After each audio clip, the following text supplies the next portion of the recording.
आजिर एही भिडियो रे मु आपण मानकु एपरी दुईटी चमत्कारी उपाय विषय कहबाकू जाउछि। जो उपाय दुईटी को जदि आपण नुआ वर्षर प्रथम दिन रे करिनियंती तो निश्चित भाव में आपणक जीवन रे चालुथिबा धन जनित समस्या सबुदिन पई दूर होई जिवो। दारिद्र्यता आपणकर सबुदिन पई पीछा छाड़ी देबो। तो बंधु माने मन रखिबे जे भिडियोटी को आपणक शेष पर्यंत देखिबार अछि, कारण शेष पर्यंत देखिले ही आपण वास्तव में जानीपारे जे केउ उपायटी आपण किपरि भाबरे पालन कले आपनको ताहा लाभ दे पारिबो। आपण जदि भिडियोटी को अधारु छाड़ी दियंती तो आपण केबे भी संपूर्ण ज्ञान पाई पारिबे नाही।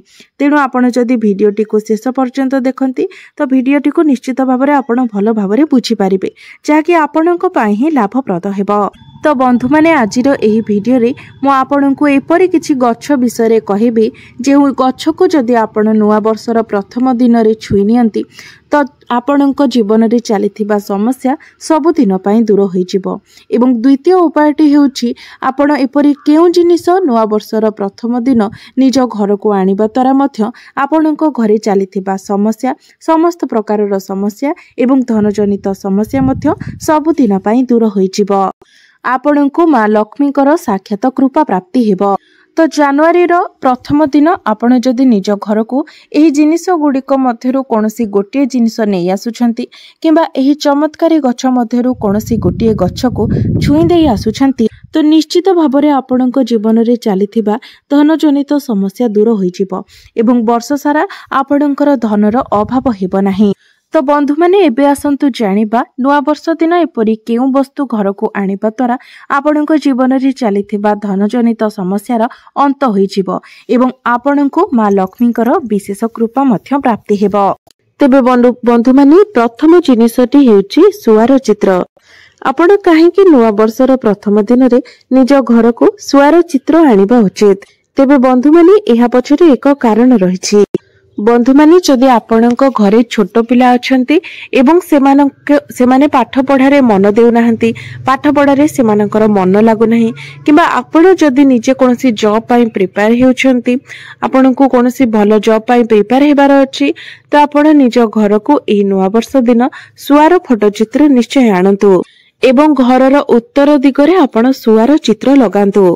एपरि माना जाए जे जदि आपण नुआ वर्षर प्रथम दिन रे सुआर चित्र को आनी निज घरर उत्तर दिगर कांथरे लगाउछंती, एपरि करिबा द्वारा आपणकर पिला पाठ पढ़ारे मन देइथाय, तार मन एकाग्र होइथाय एवं गृहरे समस्त सदस्य मानक मध्यरे भल पाइबा मध्य बढ़िथाय, एकता बढ़िथाय, आपणको सौभाग्य प्राप्ति होइथाय।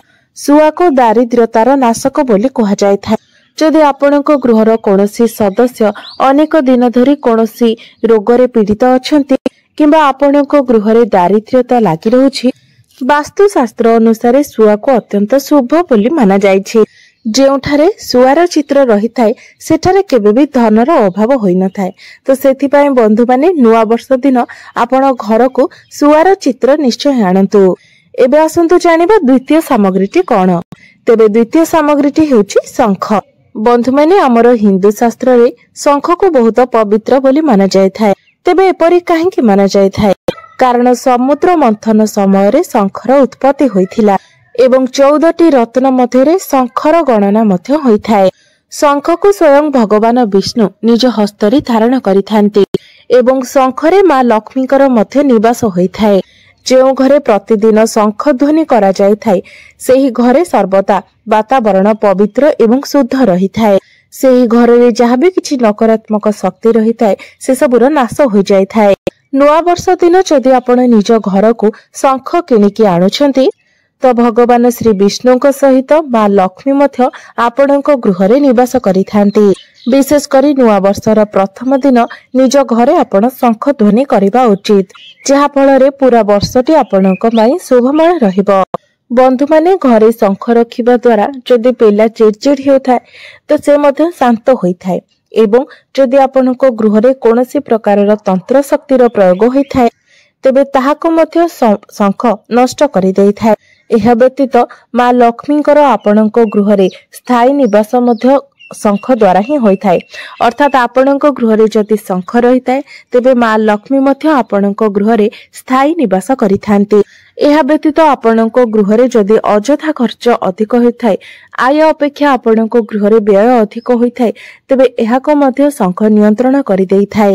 ଶଙ୍ଖ ଆପଣଙ୍କର ଅତିରିକ୍ତ ଖର୍ଚ୍ଚକୁ ରୋକିବାର କାର୍ଯ୍ୟ କରିଥାଏ, ଯାହାଫଳରେ ଆପଣଙ୍କ ଗୃହରେ କେବେ ବି ଧନର ଅଭାବ ହୋଇନଥାଏ ଏବଂ ଗୃହରେ ସର୍ବଦା ଶାନ୍ତିର ପରିବେଶ ରହିଥାଏ।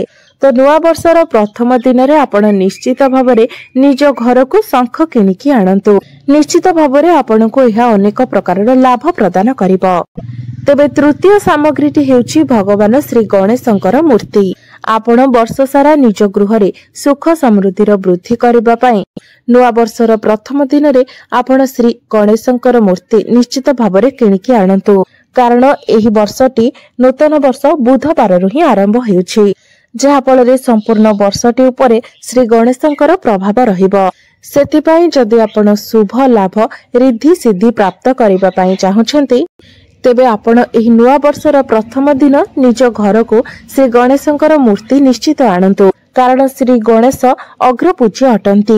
ଯେଉଁ ଗୃହରେ ନୂଆ ବର୍ଷର ପ୍ରଥମ ଦିନ ଶ୍ରୀ ଗଣେଶଙ୍କର ପ୍ରତିମା ଅଣାଯାଇଥାଏ, ସେହି ଗୃହରେ କେବେ ବି ସୁଖ ସମୃଦ୍ଧି ଅଭାବ ହୋଇନଥାଏ। ଶ୍ରୀ ଗଣେଶଙ୍କୁ ରିଦ୍ଧି ସିଦ୍ଧିଙ୍କର ସ୍ୱାମୀ କୁହାଯାଇଥାଏ, ଶୁଭ ଲାଭଙ୍କର ପିତା କୁହାଯାଇଥାଏ। ଶ୍ରୀ ଗଣେଶଙ୍କୁ ମଙ୍ଗଳକାରୀ ସ୍ୱରୂପ ମାନାଯାଇଥାଏ, ବିଘ୍ନହର୍ତ୍ତା ମାନାଯାଇଥାଏ। ଶ୍ରୀ ଗଣେଶ ସର୍ବଦା ମଙ୍ଗଳ ପ୍ରଦାନ କରିଥାନ୍ତି।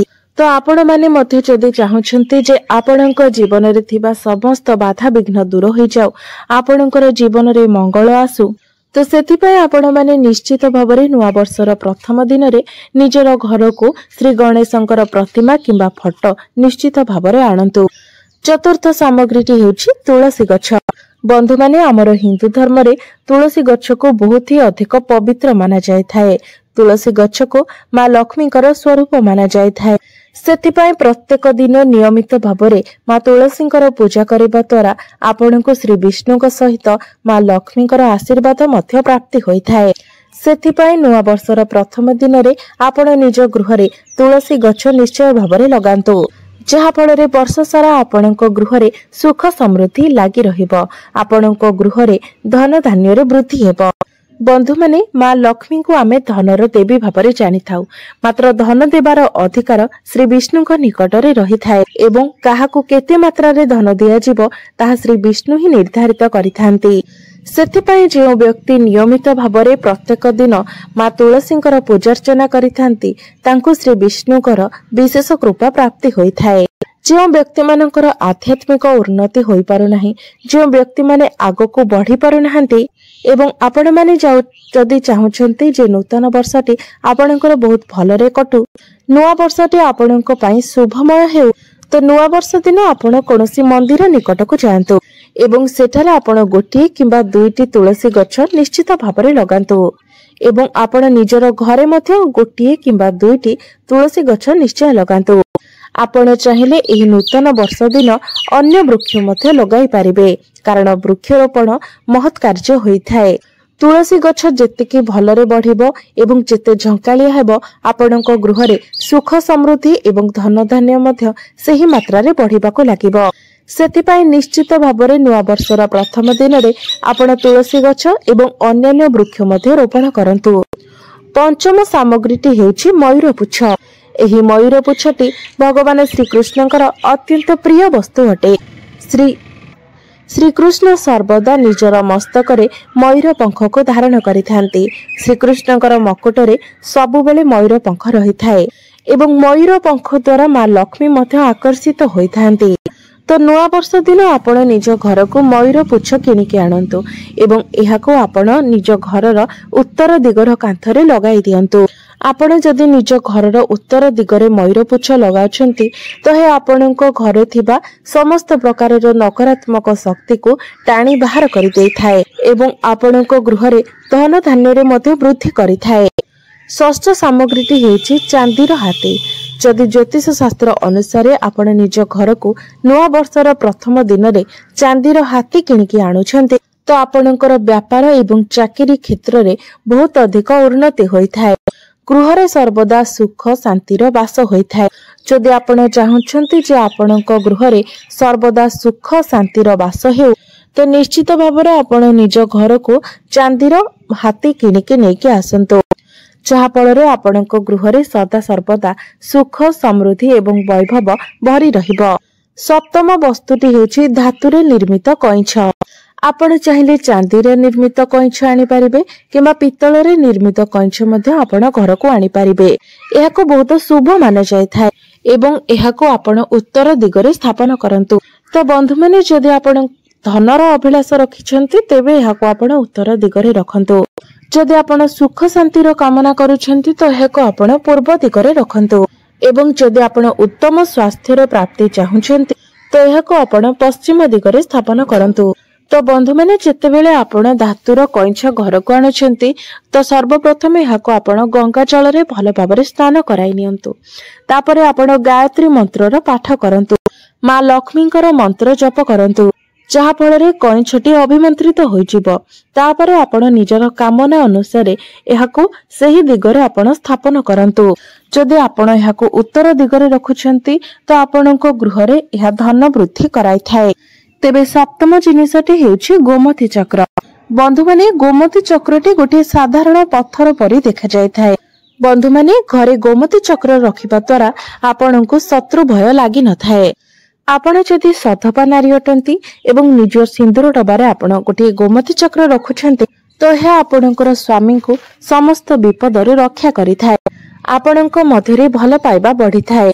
आपण चाहिले 11टी गोमती चक्र को हलदिया कपड़ा रे बांधी मां लक्ष्मी को निकट रे पूजार्चना करी निजर धन रखुतिबा स्थान रे मध्य रखि पारिबे। जहा फल रे आपणको गृह रे धन धान्य रे वृद्धि हेबो एवं गृह रे केबे भी धनर समस्या देखा देबो नाही। तेबे अन्य गोटे वस्तु हेछि एक आखि वाला नडिया।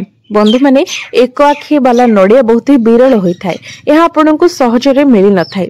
तो जदि आपनको एक आखि वाला नडिया मिली जाउछि तो आपण निजको भाग्यवान मने करबा उचित। यह अत्यंत ही चमत्कारी नडिया होइथाय। जदि आपण नुआ वर्ष दिन आपनको एक आखि वाला नडिया मिली जाउछि एवं एहाको आपण घरे आनी ईश्वरक निकटरे पूजार्चना करी ताकु निजर आलमारी रे रखुछन्ति तेबे एहा आपणकर धन धान्य को 100 गुण रे वृद्धि कराई थाए। तेबे बंधु माने जति आपण केबे नडिया किनुछन्ति किबा आपण निज गछरु नडिया संग्रह करिया बेले अचानक भाबरे आपणको एक आखि वाला नडिया मिली जाउछि तेबे एहा आपणको अधिक शुभ परिणाम देई थाए। तो आपण जदि केबे भी एक आखि वाला नडिया पाउछन्ति तो तुरंत एहाको आपण हाथ छड़ा कर न करी निज घर को नै आसीबा उचित एवं एहाको आपण ठाकुरक निकट रे पूजा करी निजर आलमारी रे रखिबा उचित। एही एक आखि वाला नडिया को मां लक्ष्मीकर स्वरूप बोली माना जाय थाए। तो बंधु माने एही वीडियो रे मो आपनको जेतोटी सामग्री विषय रे कहिली ता मध्यरो कोनोसी गोटे आपण निश्चित भाबरे नुआ वर्ष दिन निजर घर को नै आसंतु जहा फल संपूर्ण वर्षटी आपणक पाई मंगलमय रहिबो। आपणकर आर्थिक स्थिति को मजबूत करिबो एवं गृह रे सुख समृद्धि मध्य बढ़ाइबो। तो बंधु माने आजिर एही वीडियो रे मो आपणको एपरी 5टी वृक्ष विषय रे कहिबी जहाको जदि आपण नुआ वर्ष दिन छुई की चली आसुछंती तो तत्काल ही आपणकर दारिद्र्यतार नाश होइजिबो एवं संपूर्ण वर्ष सारा आपणक जीवन रे धनर आगमन हेबो। जो धन आपण उपार्जन करिवे ताहा आपणकर वृद्धि हेबो। आपणकर संचित अर्थ रे वृद्धि हेबो। आपणकर बैंक बैलेंस बढ़िबो एवं आपणकर जो अजथा खर्च गुडिक होई जाउथिला अजथा खर्च उपरे मध्य आपणकर नियंत्रण आसीबो। तो धन संबंधित प्रत्येक समस्या रो मुक्ति पाइबा पई आपण एही 5टी गछ मध्यरु कोनोसी गोटिए गछ को छुईकी आसी पारिबे। बंधु माने आपण माने जानिथिबे हमर प्राचीन काल रे जेतेबेले आमे माने रोग रे पडुथिले तो सेतेबेले हमर पूर्व पुरुष माने सेमानकर औषध पई गछर चेरमूलीर व्यवहार करुथिले जड़ी बूटीर व्यवहार करुथिले। सेतेबेले एबे आमे जो मेडिसिन्स यूज करूचे सेतेबेले सेमिति किछि मेडिसिन्स नथिला सेमाने गछरु ही जड़ी बूटी बनाउथिले। एबे भी आमे जो मेडिसिन्स खाउचे ताहा गछरु ही आसुछि मात्र ताहार रंग रूप अलगा होई जायछि। सेतेबेले किंतु हमर पूर्व पुरुष माने गछरु जड़ी बूटी एवं चेरमूली खाई ही अनेक बड़ बड़ रोगरु भल हेउथिले। एमिति कि भगवान श्रीकृष्ण निजे ही कहिसंती वृक्ष मध्यरे जो ओस्त गछर वृक्ष रही थाए सेहितिरे मु निजे स्वयं वास करि थाए। सेथिपाई ओस्त गछ को देव वृक्ष बोली कुहा जाय थाए। अर्थात जो ओस्त गछ रही थाए ताहाकू गछ मानकर राजा बोली कुहा जाय थाए।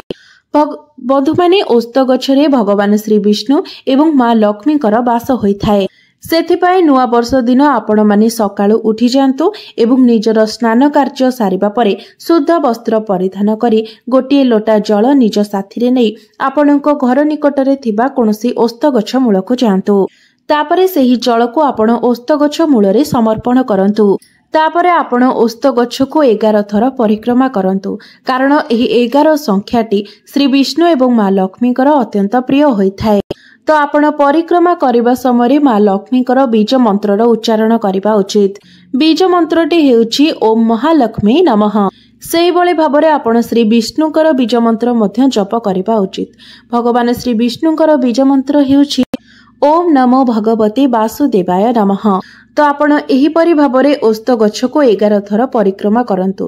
तापरे आपण निज घर को चली आसंतु। तो आपण जदि एही भली भाबरे नुआ वर्ष दिन ओस्त गछ निकटरे एही उपायटी करिनियते तो निश्चित भाबरे वर्ष सारा आपणको उपरे श्री विष्णु एवं माँ लक्ष्मीकर कृपा बनी रहिबो। एमितिरे तो आपणकर रोजगार रे वृद्धि पाइबो। एहा सहित रोजगार करिवार आहुरी अधिक बाट मध्य आपणको पाई खोली जिवो एवं आपणकर अजथा खर्च मध्य कम होई जिवो। एहा सहित आपणकर व्यापार वाणिज्य रे मध्य वृद्धि हेबो। चाकरी क्षेत्र रे मध्य आपण उन्नति करिवे। एहा सहित जदि आपण विद्यार्थी अटंती तो विद्या क्षेत्र रे मध्य आपणको सफलता मिलिबो। तो बंधु माने एबे आसंतु जानिबा द्वितीय गछटी केउ गछ अटे। तो बंधु माने जदि आपणको घरे कोनोसी सदस्य बहुत लंबा समय धरि कोनोसी बेमारी रे पड़ी रहिछंती, सब बेले आपणको घरर कोनोसी ना कोनोसी सदस्यंकर स्वास्थ्य रे समस्या आसुछि। ताहा कोनोसी छोट मोट बेमारी हेउ किंबा बड़ बेमारी हेउ एवं एसबुरु आपण माने संपूर्ण मात्रा रे मुक्ति पाइबा पई चाहुछंती, उत्तम स्वास्थ्य प्राप्ति करिबा पई चाहुछंती, तो आपण मानकु एही नुआ वर्षर प्रथम दिन रे एही गछटी को छुईकी आसीबार अछि। बंधु माने आपण माने समस्ते जानती जे निरोग रहिबा पई भगवान देवदेव महादेवंकर आशीर्वाद बहुत ही जरूरी होइथाय एवं जो व्यक्ति उपरे देवदेव महादेवंकर कृपा रही थाए सेही व्यक्तिर काल मध्य किछि असुविधा करि पारि न थाए। तो आपण माने जदि देवदेव महादेवंकर कृपा प्राप्त करिबा पई चाहुछंती तो नुआ वर्षर प्रथम दिन आपणको एही छोटिया उपायटे करिबार अछि। तो नुआ वर्ष दिन आपण ब्रह्म मुहूर्तर उठी निजर स्नान कार्य समापन करि नियंतु। तापरे आपण गोटे तंबा लोटारे जल भरि नियंतु। एहा परे आपणको घरे थिबा किबा घर निकटरे थिबा बेलगछ मूलको जांतु। बंधु माने बेलगछर प्रत्येकटी पत्ररे महादेवंकर वास होइथाय एवं बेलगछर डालरे माँ पार्वतींकर वास होइथाय एवं बेलगछर मूलरे स्वर्गर वास होइथाय। तो आपण नुआ वर्षर प्रथम दिन रे कोनोसी भी बेलगछ मूलरे गोटिए लोटा जल अर्पण करिवार अछि। तापरे आपण देवदेव महादेवंकर बीज मंत्र 108 थर जप करंतु, कारण भगवान देवदेव महादेवंकु 108 संख्याटी अति प्रिय होइथाय। तो आपण ओम नमः शिवाय 108 थर जप करंतु। तो नुआ वर्षर प्रथम दिन रे जदि आपण एही उपायटी को पालन करि नेउछंती तो निश्चित भाबरे वर्ष सारा आपणको उपरे देवदेव महादेवंकर कृपा निश्चित भाबरे रहिबो। एहा सहित आपणकर संपूर्ण परिवार मध्य रोग मुक्त रहिबे।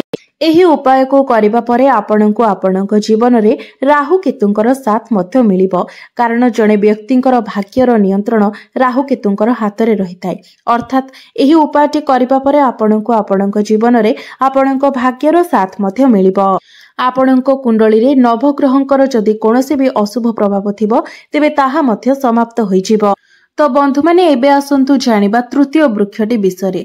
तो बंधु माने जदि आपणको उपरे शनि दशा चलीछि, ताहा शनि 7.5 हेउ किंबा शनि 2.5 हेउ किंबा आपणको जातकरे कोनोसी शनि दोष रहिछि, जहा फଳରେ आपणको आपणको जीवन रे अनेक समस्यार सम्मुखीन हेबाको पडुछि, आपणको अनेक कष्ट देई गति करिबाको पडुछि, तो आपणको नुआ वर्षर प्रथम दिन भृषंग गछको छुईकी आसीबार अछि, जहा फଳରେ कि आपणको उपरे जेउ भी शनि दशा चलीथिबो ताहार कष्ट आपणको उपरु कम होई जिवो।